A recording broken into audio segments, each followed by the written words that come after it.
Thanks to God for this day. Welcome to a Hilly Talk Show program. Vivid View. Say and do it. Being around young people will keep you thinking young. Say something, somebody. Being around young people will keep you thinking young. It talks about influence. Young people basically have creative minds. They have creative influences. They're innovative. They're occupied. So if you don't want to age mentally, get around young people so that your mind can be creative, can be active, can be agile and occupied. Thank you. Being around young people would keep you thinking young means being around fresh and sharp minds would help you think positively. My name is Opelua. Being around young people will keep you thinking young simply means those who you relate with will determine who you are. Show me your friends and I will tell you who you are. Thank you so much for the answers given.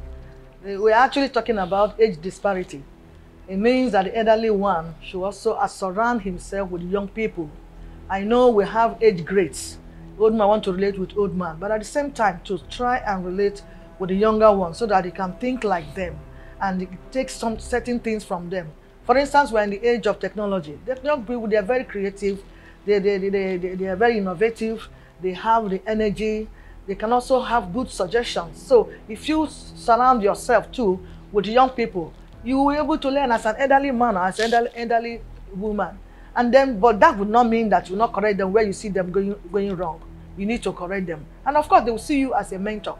Whenever it comes to corrections, they will take that easily because you're always around them. You think you almost operate the same frequency with their own also thinking. So it's important that you don't just live alone with your age grades alone. Learn also, step outside the box. Learn from the young people. Just as the young people need the old also need the young people. And if we do that, the place will be a better place for us to live in. That's a list for you. All right, we'll continue with our discussion for the day.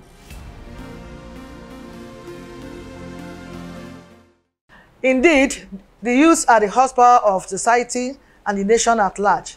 Therefore, we must carry them along in nation building and development if we must succeed as a people.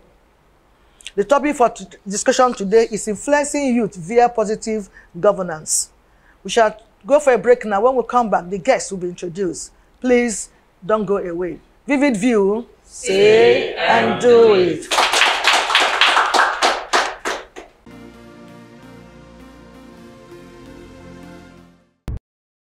Welcome back. In case you're just joining us again, the topic is influencing youth via positive governance. And with me in the studio is a consultant. Let's make welcome Dr. Kenneth Chukwuemeka Aginwa. Vivid View, say and do it.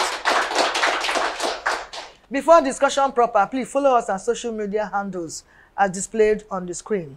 Doctor, you're welcome again. you're welcome. Please, introduction, definition, and perspective of the subject matter. Actually, the subject matter is quite an interesting one. You know, influencing the youth through positive governance, through good governance. Yeah. And actually, what we need to understand is the basics in the first instance. If we must influence the youth through positive governance, what does it take to create a positive governance, a good governance, to have a good governance? We mustn't be ignorant of the fact that this governance is emanating from three major subjects. Look at it in a holistic manner. You look at governance as it might be defined from the point of view of the judiciary, the executive, and the legislative. So these three arms mix together policies and frameworks, blueprints that will now enable the government, in quote, probably the presidency, to be able to run effectively. And if this be as it may, then when all these three important factors are harnessed together, coming to a particular point wherein the presidency will now have to run through these processes, it will begin to bring what we call good governance or positive governance, because all facets of leadership will have to be enshrined in this particular blueprint with which the presidency could then begin to run. So that is the first point. Then how does it influence The youth now. the youth? Yeah. Then when we talk about positivity, you understand that positive things are things that make things well. If we have a good governance, the youth are to be carried along in the first instance. Yes. The youth will be interested, yeah. they will be involved. There will be no disintegration, there will be no disconnect between the youth and the governance and the government itself. So government will also be happy that they have youth that are able to follow suit. So influencing them positively in the sense that if government have good policies in place, when there are good policies that all inclusive, that involve the youth, policies that involve them in the way of academics, in educations, in sports, in cultures and arts and cultures, in every youth-oriented, projects and programs, be allowed to roll in the society through the government provisions. So this also influences the youth positively. All right, thank you so much. Also, maybe creating chance for them to also to be in the ruling parties, to participate in governance. Also, another way that the council influence the youths. The youths. Yeah. Okay, now what are the roles now of the youth in governance? For us, because we have some states that will have some youths already there, but though they are very few. So what do we expect the youth to do? Or perhaps they are giving us an opportunity to be in governance. You see, youth, like I always say, their roles are very enormous. In the first instance, youth are known to be the engine house of the society, the engine house of a place, the engine house of a home, the engine house of the home, for instance. So wherever you have youth, you have dynamism, you have resilience, you have resilience. You have activeness. You have activeness. You have sharp minds. You have people who are visionaries. The thinkers. The thinkers, sharp thinkers, fast thinkers, intellectual people. So this is what the youth are known for. More particularly the youth of Nigeria. I am every day dropping my heart for them because I know we have a youth greatly endowed youths that, in spite of the difficulties we face in the nations, they are still able to bring their heads up, to show their heads up above the youth of other nations. I think that is that. So be that as it may, how do they participate? When you create enabling atmosphere, when you create enabling ground for the youth to play their roles, you now see that you have these people who are perfected. So many of them are visionary, like I said earlier, and then they have so many things on board. Some of them are able to articulate things. If you have projects that needed, manpower, it is the same youth that is going to be used because they have all it takes. They can work from morning to night. The energy. The fatigue is not coming so soon, unlike as it may come to the elderly ones. So they have the energy, they have the zeal, they have the charisma to roll in whatever is presented. Whatever task we present before them, they can always, fit in the system. So our youth, I give it to you. All right. So we'll take a break now. Come back, continue. Vivid View. Say and do it.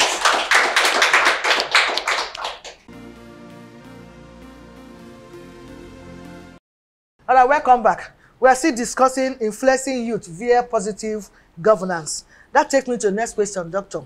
Why does it appear that the youth are being alienated from governance? Yeah, actually, like I said before, it's unfortunate the youth of Nigeria these days. It's unfortunate. In spite of all these qualities just mentioned about youth, yet. Yes, they all, like I said before, every quality you could see in any youth of the world, we have it here. More particularly above all board. But the unfortunate situation is that some of these youth seem to be alienated in the sense that because they are not carried along. There is no platform, there is no anticipation that is giving them that hope. That is why it is so. Let's take, for instance, the last election that had just happened in Nigeria. Every youth was ready to participate. They were ready to do everything to go at large to be sure that things are happening positively in the nation, but they are isolated. So because they are isolated, the politics we play here... They were actually disappointed. Yeah, they were disappointed because the politics we play here is the politics of the elderly. And then if it is the politics of the elderly, the youth seem not to have a place to, a place to fit in because nobody wants them. It's not even, we have what we call apathy, but it's not even the issue of apathy at this moment because most of them have the zeal to be part of it, but are they invited? Are they needed? Are they allowed? Are they given the privileges? Are they allowed to partake or participate? So that's the problem that we face. That is why the youth seem to be alienated. That's why the youth seem to not be participating, because they don't have that platform. No platform is created for them to be able to partake, so that they will be able to give in their best, that which they know how to do better. If you have, I saw some videos some time ago concerning China. So China built a bridge, that they built a bridge across the Atlantic Ocean, and they said that bridge is the longest bridge so far in the world as of today. And but they said, one thing I took from there is that they say it was built by 30,000 youths.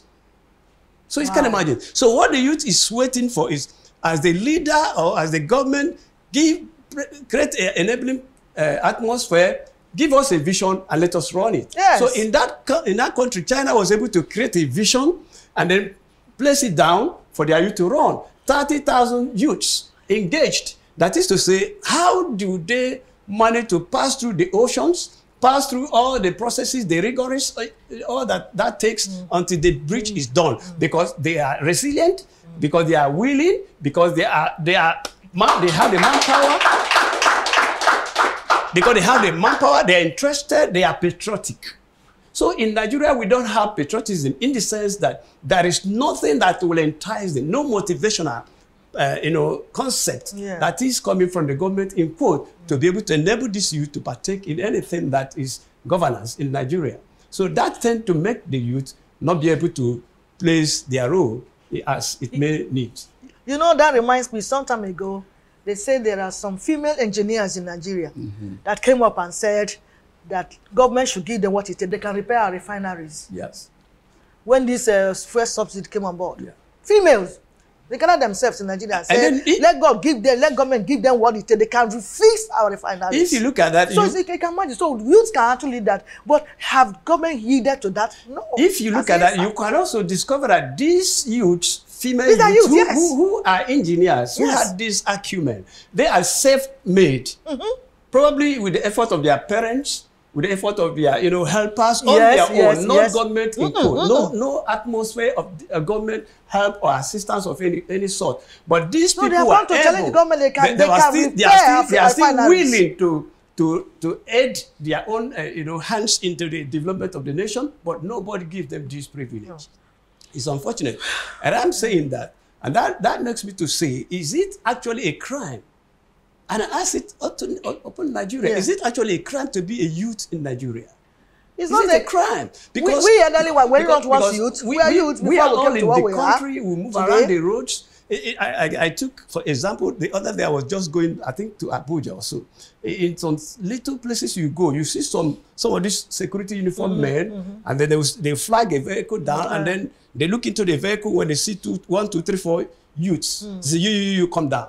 And then I wondered, I said, how in a society would you just at every random time you ask, you come down. Then you begin to wonder, why are these ones coming down? They say they are youths. And then why are they youths? You suspect them, you reduce them to ridicules and all of that. Some of them you would so much touch them in their privacy because you are searching them.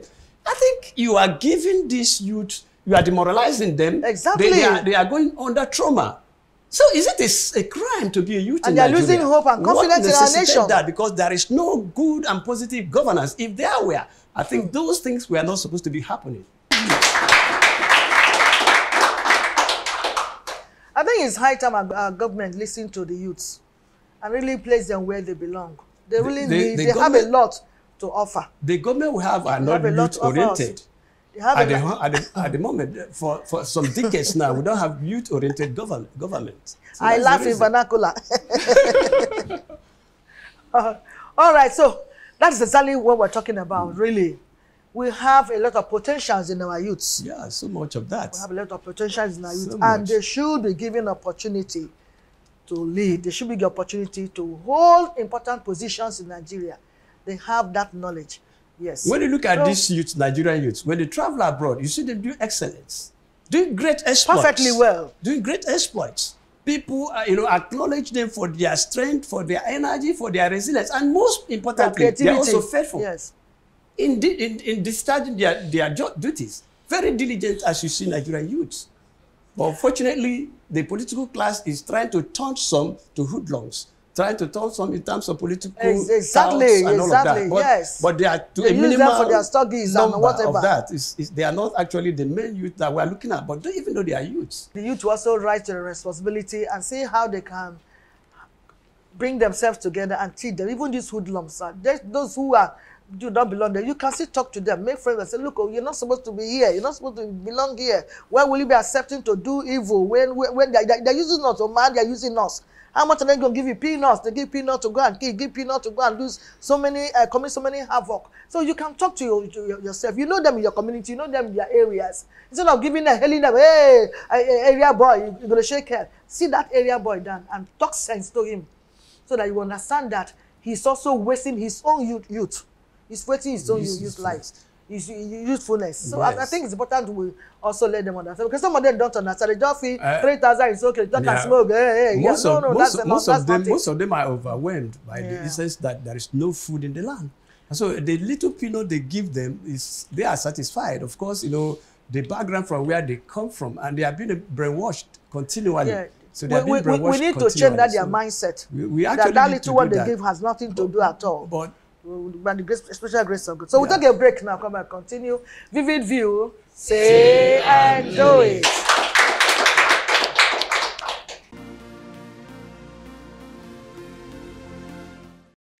Welcome back. Still dealing with influencing youth via positive governance. Take me to another question. It says, how should government influence the youth via positive governance now? Because that is the topic. First and foremost, we need to have government that has ears, and listening ears, because there has been a foul crowd.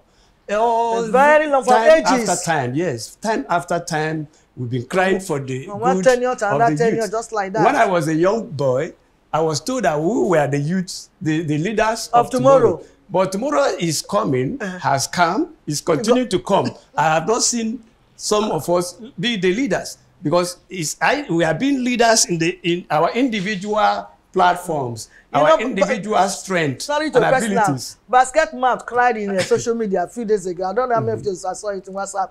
Okay. He said that since he was young, he was hearing that youth are the leader of tomorrow. He's now almost 50 years. They are still saying youth are still the leader of tomorrow. So when will it come? He cried out. So when will that one take place? You know, so it's really a far cry, as you mentioned. Yeah. They have been saying it, and I think we really need to. Our elderly people should calm down and allow the youth to rule. Let's see.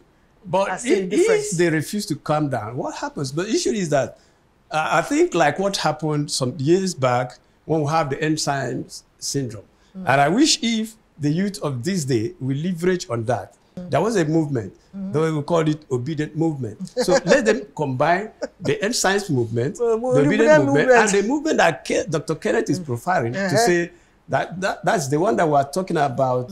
We need somebody that will vote for. No, select our own leader. It's not even on that. Leaders. It's not even on that. It's not of it, because if they vote... about patriotic movement now. We have had enzymes movement. I understand. And then we have had obedient movement. Let's also talk about Dr. Kennedy's profile. Say, let's have this patriotic movement. Then this patriotic movement will look like as though it is not partisan. So eventually it will not be all-encompassing. Everybody, it would now everybody make all be involved. The youth cut across all religion, cut across all tribes, cut across all farmers. That will play that during SARS. So if they could come and synergize in this new platform called the Patriotic Nigerians, just like Americans could be. An American would want to die because his country is at stake. So that is to say, if Nigerian youth, which I know, I can vouch for them that they are all willing. So if they can come this time around, the third part of it, first insights, second time obedient movement, this third time now the patriotic Nigerians, they come now, put their heads together, synergize, and then stand on their feet and say, my dad, you can't push us anymore. We've been hearing this youth is tomorrow's leaders. When do we need to take this effect? So you have to, actually the youth of this day, work out in one mind. Yes. There was a program we had here sometime. I think it was one of the factors that necessitate the movement, because we said that time we need youths of Nigeria that can say, I'm a youth from Imo, for example, and the other one say, I'm a youth from Kaduna, for example, and the other one say, I'm a youth from Akwa Ibom, for example, the other one is from Oyo, for example, but we are one. Lagos. Yeah. So if we could have youths that are one, and then their minds are one, their orientations are one, their mentalities are one, their philosophy become one, their ideology is one, I think that will give them a formidable force to be able to dismantle this old recycling, men that is, hijacking leadership of the nation called Nigeria.